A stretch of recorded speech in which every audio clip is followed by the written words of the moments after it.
Halo, perkenalkan nama saya Sika Bangun, MPM 2115010076 dari kelas 11B11 mata pelajaran pendidikan terpadu.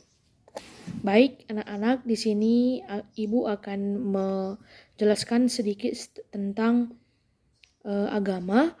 Di sini Ibu akan menjelaskan tentang Yesus memberi. Contohnya, Yesus memberi makan 5.000 orang. Suatu hari, Yesus menyeberangi Danau Galilea. Mungkin dia membutuhkan sedikit istirahat dari banyak orang yang selalu berkumpul mengelilingi dia. Tetapi orang banyak itu dengan segera menemukan dia. Mereka tahu bahwa Yesus melakukan mujizat-mujizat besar. Mereka ingin berada bersama dengan dia. Yesus memimpin murid-muridnya untuk naik ke atas gunung dan duduk di situ di mana dia duduk untuk mengajar. Banyak dan lebih banyak lagi orang yang datang. Waktu makan malam segera tiba. Setiap orang pastilah merasa lapar. Yesus melihat kumpulan orang banyak itu. Di manakah kita akan membeli roti supaya mereka itu dapat makan? Dia bertanya kepada Filipus. Di sekitar itu tidak ada tempat untuk membeli makanan. Rencana apa yang akan dilakukan Yesus? Pastilah membutuhkan uang banyak untuk memberi makanan semua orang ini, jawab Filipus kepada Yesus. Yesus dan murid-muridnya tidak mempunyai cukup uang. Murid yang lain, Andreas, saudara Simon Petrus, berkata kepadanya, di sini ada seorang anak yang mempunyai 5 roti, jelai, dan 2 ikan. Tetapi apakah artinya itu untuk orang sebanyak ini? Andreas tidak tahu bagaimana makan siang ini anak kecil itu bisa cukup untuk memberi makan orang sebanyak itu. Meskipun si anak laki-laki itu ingin memberikan makan siangnya kepada Yesus. Yesus menjawab, suruhlah orang-orang itu duduk. Jadi orang banyak itu duduk. Berkelompok sekitar 5.000 orang. Wow, 5.000 orang. Itu tidak termasuk perempuan dan anak-anak yang bergabung di sana juga. Kemudian yang mengambil roti jelai dan ikan itu, anak laki-laki kecil itu pastilah percaya kepada Yesus. Dia tidak tahu mengapa Yesus membutuhkan makan siangnya atau apa yang dilakukan Yesus dengan makan siangnya itu.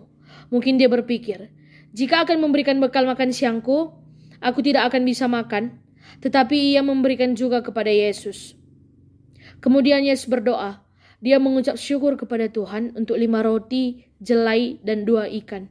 Ya, Yesus mengucap syukur kepada Tuhan dan memohon memberkati makanan itu. Sesudah berdoa, Yesus memberikan roti itu kepada murid-muridnya untuk dibagikan kepada orang banyak itu. Itulah saat orang-orang itu melihat mujizat yang dilakukan Yesus. Masing-masing orang makan sebanyak yang mereka inginkan. Sekarang roti jelai dan ikan-ikan itu berguna. Setelah semua orang makan, masih banyak roti dan ikan yang tersisa. Kumpulkan potongan-potongan yang lebih supaya tidak ada yang terbuang. Yesus berkata kepada murid-muridnya. Mereka mengisi 12 keranjang dengan potongan-potongan dari kelima roti jelai yang lebih setelah orang makan. Pada hari itu Yesus memberikan makan 5.000 orang dengan bekal makan siang seorang anak laki-laki kecil. Di waktu lain dia memberikan makan 4.000 orang dengan 7 roti jelai dan sedikit ikan. Ketika orang-orang biasa melihat tanda-tanda itu, mereka tidak marah seperti orang-orang Farisi. Malahan mereka berkata, dia ini adalah benar-benar nabi yang akan datang ke dalam dunia.